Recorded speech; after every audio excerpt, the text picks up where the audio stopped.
Happy, fun-loving little boy, yeah, he really was. He was just really starting to enjoy life at such a young age. That little boy went to bed that night. He should have been safe in his own home, and this should never have happened.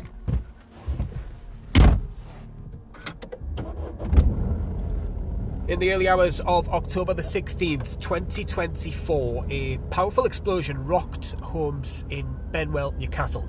The blast on Violet Close destroyed multiple addresses, claimed 2 lives and displaced hundreds of residents. Seeing everyone in the street and there was just smoke everywhere. The house just came down and the fire and everything, and then I heard people screaming inside and all that. This big bang come to the back door and the whole house just shut. Some of the people have totally lost their homes and everybody else has been evacuated. Very stunned. You never expect anything like that so close to home. 7-year-old Archie York was fast asleep when the blast happened. His parents and his baby brother survived. As you can probably hear, I'm in my car. I'm on my way to speak with his mum, Catherine, about that night. I went to sleep that night and I heard a high-pitched squealing noise. It felt as if I had elevated in the air and crashed back down. I thought I was having a nightmare. I thought I was dreaming. I could smell loft insulation. I can taste the blood from where I was bleeding. I was screaming for help. I knew I was outside, but I didn't know whereabouts I was because I could feel the cold, I could feel bricks. I couldn't move. I could hear Finlay crying. I was trying to look for Finlay. I couldn't see him. I didn't know where he was. And Finlay stopped crying and I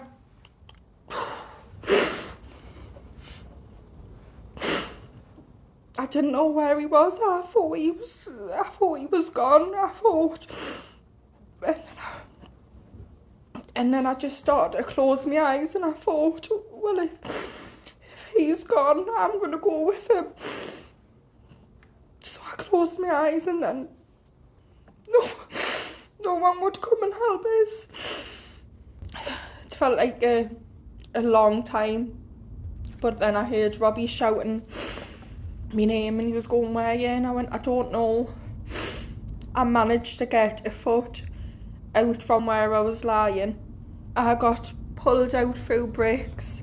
Every brick that Robbie was moving off us, more and more the building was falling down on top of us. He got Finlay out and I didn't know even Finlay was alive till I had got out and seen him for myself. And then we didn't know where Archie was. We're asking everybody, where's Archie? And they went, we haven't got him. I had to go to the hospital because Finlay wasn't crying, he wasn't smiling, he had no facial expressions. I didn't know what was wrong with him. So me and Finlay got taken to the hospital while Robbie stayed on the scene, wanting to get Archie. They checked Finlay over, they says he's fine, his airways were clear. And then we got moved into a room and they had said, we found Archie, but he's gone. He's gone.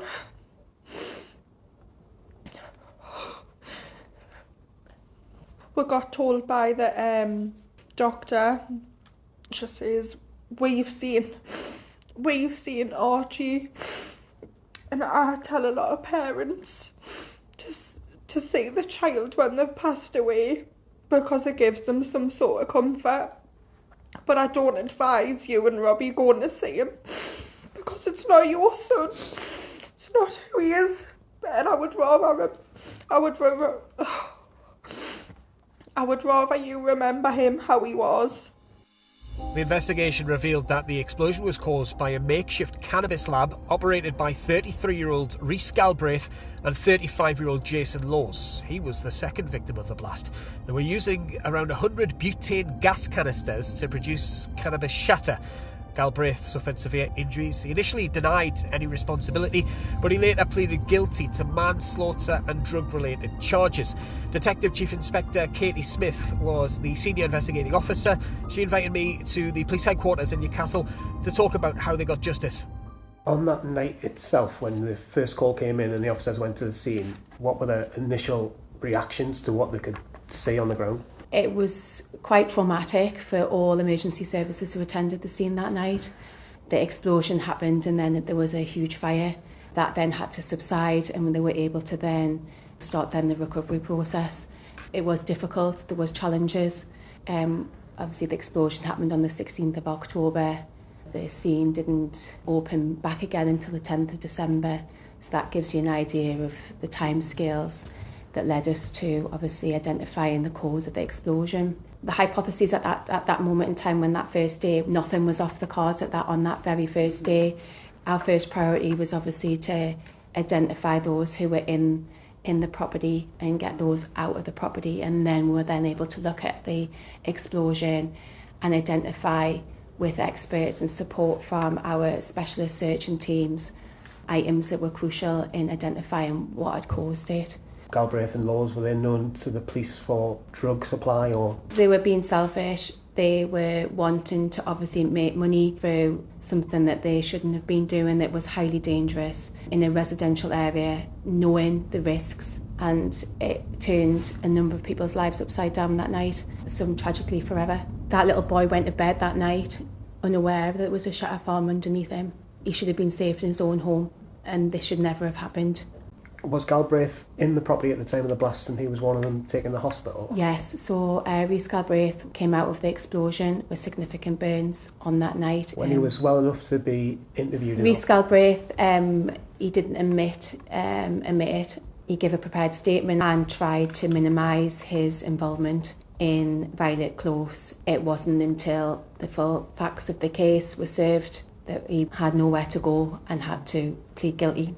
What was the evidence that linked him to Violet Close? We did forensic recovery on a significant amount of items. We found fingerprints of Rhys Galbraith on a gas canister. In the car owned by Jason Laws, there was a packet of cannabis gummies. On that packet, there was DNA of Rhys Galbraith and Jason Laws, and mobile phone data was significant in relation to being able to prove our case. What has it been like working with Archie's family over the past 6 or 7 months? I don't know how Archie's family have managed to cope over the last few months. It's been absolutely traumatic for them to lose a 7-year-old. My heart goes out to them. It really does. In the wake of the explosion last year, the community of Benwell and the wider North East rallied round. The Cornerstone Community Centre became a hub for donations, clothing, toiletries, toys and more. We spoke with their operations manager Amy Sturdy at the time of the blast. Benwell and Elswick sit in the top 1% of deprivation in the whole of the United Kingdom, so it's right at the top there. So I think that something like this has happened here. It does make it a lot worse. They've lost everything and they didn't have a huge amount to begin with. As the dust settles over Benwell, the scars left by the explosion ran deeper than the shattered bricks and twisted metal. Lives were forever changed. The road to healing will take a long time. The future holds difficult questions and complex rebuilding, but it also carries the strength of those who refuse to be broken. Benwell will not forget, but it will move forward one step, one story, one act of kindness at a time. What's some of your fondest favourite memories of Archie? He was so cheeky, but he was loving with it. He loved being a big brother to Finlay. How do we tell Finlay about his brother? How do we tell him what we've actually been through? Life will never be the same.